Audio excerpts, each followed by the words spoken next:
voudrais vraiment de tout cœur vous remercier très sincèrement, très chaleureusement de votre présence renouvelée aux côtés de nos amis de la FNDIRP pour cette cérémonie d'hommage. C'est vrai qu'on n'est qu'un petit nombre chaque année. Je dois dire que d'année en année, depuis ces 3 dernières années où j'ai le plaisir d'accompagner cette cérémonie, c'est un noyau fidèle d'adhérents, de sympathisants qui sont là. Et c'est un grand honneur pour nous, pour moi, que de vous retrouver au moins cette journée ici, devant le caveau de nos pères fondateurs, à la fédération et à l'amicale. Voilà, pour ces quelques petits mots qui n'étaient pas écrits, que je n'avais pas prévus, mais en vous retrouvant cette année encore, vous voyez, c'est ce que j'ai eu envie, les yeux dans les yeux, enfin c'est les yeux dans les yeux, ça fait un peu... mais voilà, il faut le dire très simplement et très sincèrement.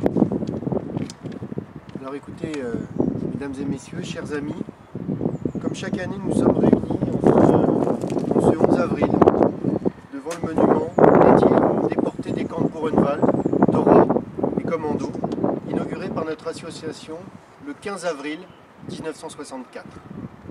Une fois encore, nous venons honorer ensemble la mémoire des pères fondateurs de notre mouvement, comme celle de tous les déportés, hommes et femmes, ayant connu ces camps, les survivants comme les disparus. Qu'il me soit à nouveau permis de vous remercier très chaleureusement pour votre présence, malgré le poids des années et de vos occupations quotidiennes. Alors que nous ne sommes cette année encore qu'une poignée, que les rescapés désormais très âgés ne peuvent plus nous rejoindre, quel sens donner à notre présence ici, aujourd'hui? Que dire qui n'a pas déjà été dit 100 fois? Comment dépasser les formules incantatoires quand l'actualité nous montre tragiquement que les fléaux de la haine et du fanatisme, s'appuyant encore et toujours sur le racisme et sur l'antisémitisme, menacent nos vies et nos libertés? Chacun pourra apporter sa propre réponse. Elle sera d'abord le reflet de son histoire familiale, communion avec le souvenir d'un père, d'un grand-père, d'un oncle, d'un frère, d'un parent ou d'une parente. Elle témoignera dans tous les cas d'une fidélité à sa mémoire et d'un attachement à ce qui reste comme une manifestation exemplaire de l'œuvre associative, dans une démarche de recueillement à la fois individuelle et collective. Mais nous ne sommes pas là seulement pour les nôtres. Nous sommes là ensemble pour tous les autres, pour penser à tous les déportés de Buchenwald, de Dora et des commandos, par-delà les sensibilités et les catégories. En ce 11 avril, nous venons avec piété et humilité exprimer notre volonté renouvelée de contrer l'oubli par notre présence, nos paroles et nos actes, en préservant l'unité et la vigueur de notre mouvement, de nos mouvements devrais-je dire. Cette fidélité est aussi tournée vers l'histoire du camp de Buchenwald et ce qu'il représente, car nous célébrons, vous le savez, en ce jour, l'héroïsme des déportés pris dans la tourmente de l'univers concentrationnaire et l'engagement d'une poignée de détenus dans la résistance clandestine. La sculpture en bronze de Louis Bancel, un ancien résistant du maquis du Vercors, derrière nous, qui orne notre mouvement, notre monument en est l'expression. Parmi ce groupe de 3 déportés au corps décharné, chacun représente une attitude différente. L'un est à l'article de la mort, un autre le soutient, exprimant la solidarité, le dernier est debout, la tête droite, symbolisant la résistance et la dignité humaine. La permanence de l'homme face à la barbarie s'incarne aussi dans l'intitulé de la loi du 14 avril 1954. Dans cet article, dans son article 2, il est dit: le dernier dimanche d'avril devient journée nationale du souvenir des victimes et des héros de la déportation. Des cérémonies officielles évoqueront le souvenir des souffrances et des tortures subies par les déportés dans les camps de concentration et rendront hommage au courage et à l'héroïsme de ceux et de celles qui en furent les victimes.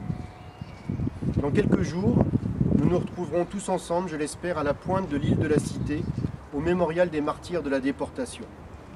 Ce monument qui fut initié par le Réseau du Souvenir à l'occasion de la journée de la déportation.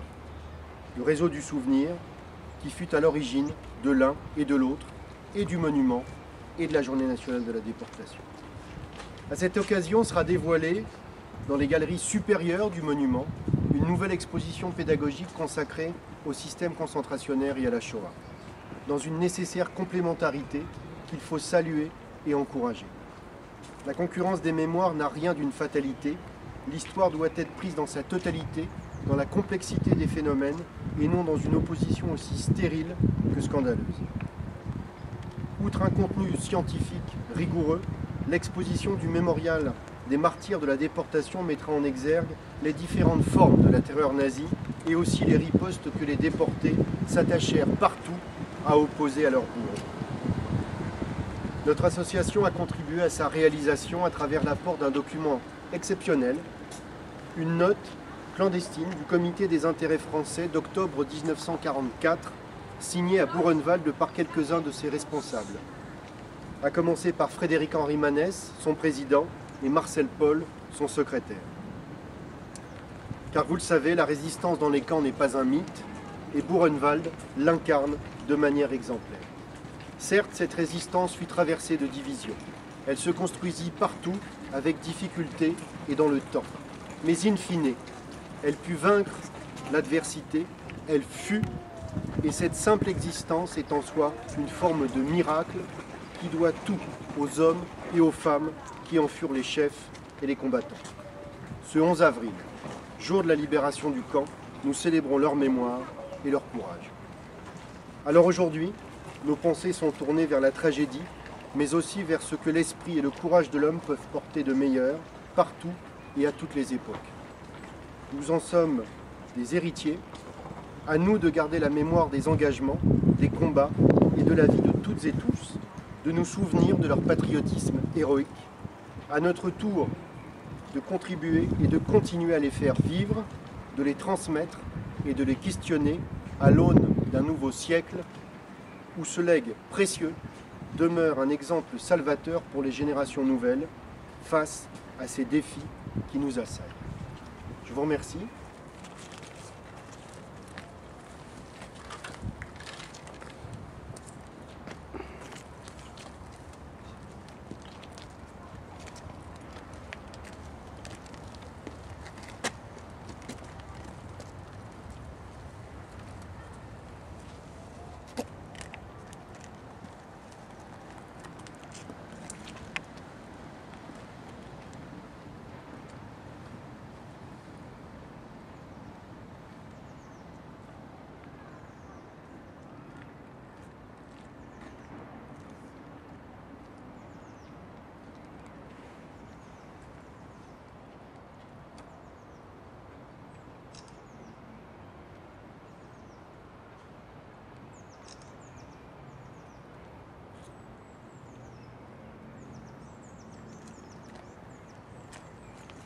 Chers amis, cette cérémonie s'achève. Je voulais, avec nos amis de la FNDRP, rappeler que ce soir, la Fédération et à ses côtés notre association participe au ravivage de la flamme du soldat inconnu à 18h30. Le rendez-vous est fixé à 18h à l'angle de l'avenue Friedland et de l'avenue des Champs-Élysées. Voilà, vous êtes évidemment les uns et les autres, toutes et tous conviés à participer à cette cérémonie patriotique importante pour honorer la mémoire de nos disparus et la mémoire de tous les déportés. Merci à vous toutes et à vous tous de votre présence à nouveau encore, et un merci particulier aussi à notre ami Anne Furigo qui a bien voulu accepter d'être notre porte-drapeau. Aujourd'hui, c'était la première fois. Merci à elle et merci à vous toutes et à vous tous de votre présence et de votre fidélité renouvelée. Merci.